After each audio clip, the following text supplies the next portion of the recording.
And I am back. Hello, Play the Game. My name is Ben, and I was sent from hell to entertain you today. So, I'd like to start off with a big thank you for, straight to Satan, just thanking him for letting me do this today, because without him, I would be a magic, unicorn, actually. He's just like Edmund in the fact that he is one sick bastard, Satan, but he has got a whimsical side. He does like playing practical jokes. And like Satan, I'd like to start off with a practical joke. Now, you might think of this as a very serious thing, however, this is in fact a practical joke, and I'm downed. So I'm not actually going to do the joke anymore because I got downed. And it was a really good joke. That guy's down again. I can't believe I got downed. Who's the worst player in the world now? He is. I'm not going to do the practical joke anymore because that's upsetting, actually. There you go. There's little Axe running around. He's going to get me up, as always. Wink, wink. Oh, no, he's not. Could this be the end of the bromance of the century? Oh, wow. How the frack did he do that? Oh, he's got the green gun. Nice. Lucky lad, lucky lad. So, between part 1 of this video and part 2 of this video, I'm actually dead. That's really depressing. Get him up, Lex, get him up. Get him up, yes. Oh no, he didn't. There you go. Okay, anyway, between part 1 and part 2 of this video, it's been about 20 minutes, and I subsequently made another cup of tea and had some yogurt, which was very nice. It's kind of like Greek-style honey yogurt made by Rachel, whoever she is, and I'd like to thank you, Rachel, on behalf of me. That was very nice of you to prepare, to spend the time. I don't even know how yogurt's made, but thank you, Rachel. I'm sure it's a very tedious process. I'm sure you've had to make hundreds and hundreds of gallons of... Is it gallons or kilograms? Is it liquid or is it solid? Good question. Not really. Yeah, anyway, between these two videos, I had an email from PayPal, and it was quite a good email. And it basically comes about every once in a while from iTunes and the people who do that. And for some reason, between 2 a.m. and 5 a.m. last night, which was the night that I couldn't sleep, lest we forget, I sold 6,000 copies of Zombies, which is pretty weird. I don't know if someone mentioned it on YouTube last night. It must have been someone fairly sizable in order to get that, because I've had just over that in total so far, but to have that in the space of about 4 or 5 hours is quite good.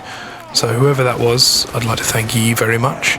That's very nice, and I will send you a bouquet of mushrooms because you know how I feel about them, and I hope you enjoy them. And that's really good. So, moving on with the conversation, because I'm mushroom heavy today, and let's talk about philosophy. How do I know that I exist? Well, I know that I exist right now because I'm talking to you. I'm actually thinking. I am contemplating the fact that I exist, and therefore I must exist. Because if I didn't exist, I wouldn't be here to contemplate the fact that I'm doing this, For Christians, the meaning of life is the most important thing, and it's something that can't be answered. It's something that it cannot, in a kind of logical way, be answered in any shape or form. However, I've answered it. So I hope you've learned that from Play the Game. So far, it's not exactly a difficult question, and the answer is fairly simple when you think about it. Let's get this lad up. Look at him. Genius. And let's get on with help. Oh, not again. Look, this is what it's come to. I hope you've been paying attention to this guy's downs, because it's incredible. Not downs as in downs. Well, actually, you might. I don't know. Actually, that's a terrible affliction. I hope he's not. It's really bad. I actually support Down syndrome charity. Not that I don't actually do it monetarily, however, I would like to, but I make next to no money. So, but Down syndrome is one of the worst things, I think. In fact, there's a guy at the moment who has actually he just killed or was killed 2 or 3 days ago, but has something called locked-in syndrome, and it reminds me of a story that was on Dispatches a long time ago of a girl who was born. Oh, it's horrendous. I had a dream about this once actually. She was born. This girl. She must be. By the time that thing was out, she must have been like 14, 15. But by now, she must be probably 24, 25. And that was kind of locked-in syndrome, but she had something where she was born without the faculties of kind of humans. So she was born without nerves, essentially. Not without nerves, because I know you need nerves, but right, let me just explain it. She couldn't see, she couldn't smell, she couldn't hear, she couldn't communicate. She literally, I mean, she looked like she was just white. It's just completely white. She had no hair. She looked it's just the saddest thing to be born like that, because you get one chance at life, and that I can't remember who it was. If it was I'm trying to think who was the philosopher. It might have been Nietzsche, but who said that to have these kind of incredibly atrocious diseases and things like this proves that there is no inherently wonderful God, because to make decisions like this, to put people through the most disgusting of challenges, unsolvable challenges, challenges that can't be solved with modern medication and things like this, modern chemistry and biology, things like that, unsolvable horrors, and the fact that you think that there's some sort of all-encumbering God, all kind of, that it cannot be true, or if it is true, then he is disgusting. That's kind of the element that they draw upon. I'm trying to think of the exact phrase, but I'm paraphrasing it like hell. But this girl was literally locked into herself. She had no way of communicating at all. She could never learn language. She could never learn feeling. Oh, by the way, she couldn't feel anything. Yeah, she didn't. Not just that she was blind and all the things. She couldn't feel. You could touch her and she couldn't feel you. That was the main thing, actually. The fact that she couldn't. She would have no idea. Imagine how scary that is. Being born, or you wouldn't even know you've been born, but just suddenly being alive and being in darkness. I'm assuming it's darkness, and not being able to hear, not being able to communicate, not being able to feel emotion, not being able to feel warmth, cold, not being able to feel anything all the time. It must be. It's just something I wouldn't wish on anyone. Not my worst. I don't have a worst enemy, but that's the kind of thing they say. I wouldn't wish it on my worst enemy, and I wouldn't. That is one of the most disgustingly atrocious things, and I know Joe atrocious. I mean, it's one of the most horrendous things I think I've ever seen, and I genuinely think that that's just such an awful way to live. Is that existence? And when you talk about that, there are these kind of there are things like Dignitas in Switzerland, places like that you can go and have assisted suicide, and I'll link on in the video. I don't suggest you watch it. I'll link on in the description. Don't watch it unless you're of age. But it's quite interesting, and you probably won't sleep for a while after watching it if you genuinely did understand it. But it's of a French lady, and this French lady was, I think she was some sort of journalist or reporter or sometime, and she had a terminal illness. I think she was a lesbian lady. She was in a lesbian relationship, and her partner, I don't know if they were married or not, but her partner and her agreed that if they got to this stage, if it got to the stage in her kind of downward spiral, if you want, of a terminal illness, she didn't want to get to a stage in her terminal illness where she would become essentially numb to the outside world, and she would become a penance on her partner. And so for that reason she chose the incredibly brave option, and she was part of an assisted suicide. She allowed another human to aid her final moments, and that's exactly what happens. It's heartbreaking in a way, because this woman obviously was quite a successful woman, and she was incredible. I mean, you see literally, actually I don't think you literally see her dying in this video, but you see probably 20 seconds before that happens, and she's, it gets me emotional now thinking about it. I love French people anyway. I think they're amazing and they're so strong, but she was just a boss. You cannot fault her. And there are people out there, people who, are of that kind of intellectual breed, that they believe in religion and all this kind of shit, and they genuinely believe that you shouldn't kill yourself. Now, it's a big philosophical debate. Wow, it's gone from discussing fungus to this. It's probably the biggest philosophical debate, suicide, because it's kind of the anti-philosophy. Philosophy is, the kind of conquest for knowledge, the kind of quest, and it's the knowledge of knowledge. It's just the most unending, and it's sometimes confusing, sometimes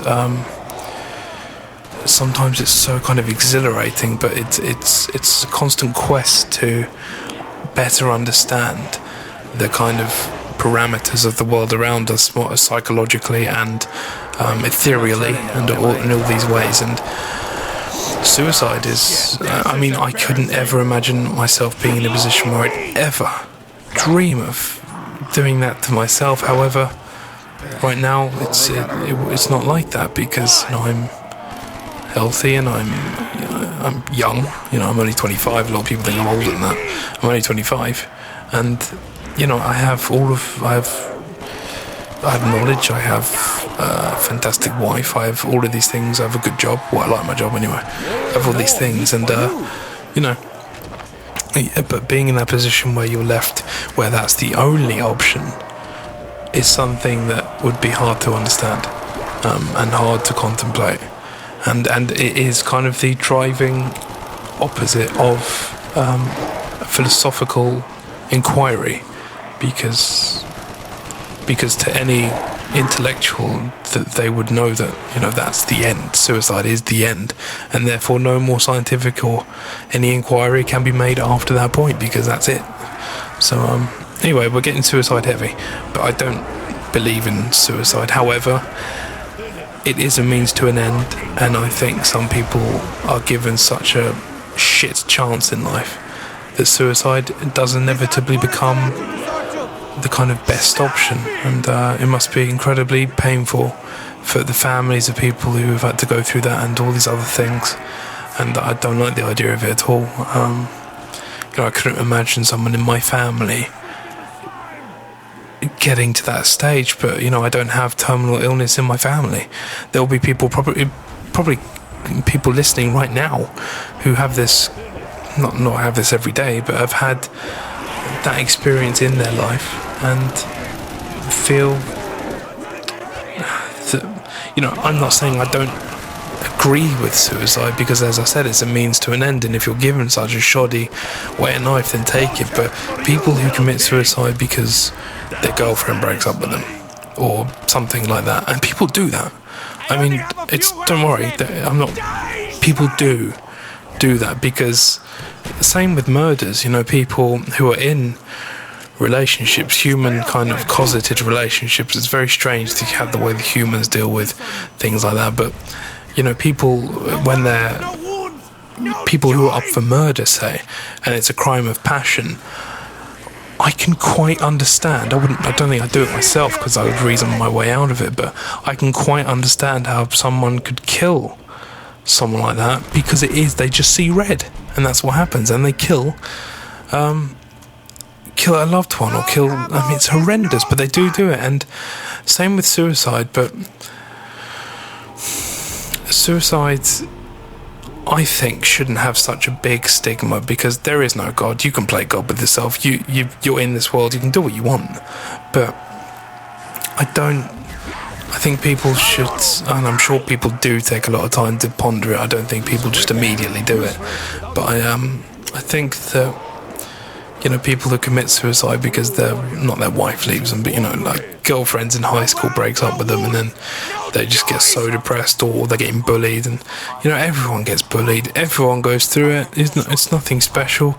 I can't remember getting bullied myself, but I'm almost certain that I probably did. However, it's just I was quite lucky, because the school I went to kind of, we had a group of us, including Doonan and those kind of people, and so it wasn't really like bullying, because we were all in the kind of same group.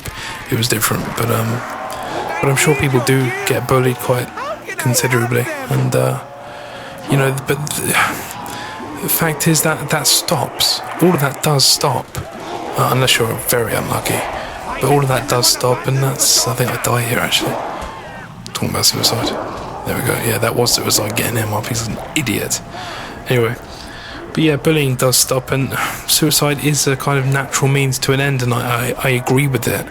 But it's got to be based on a kind of case-by-case scenario, I suppose.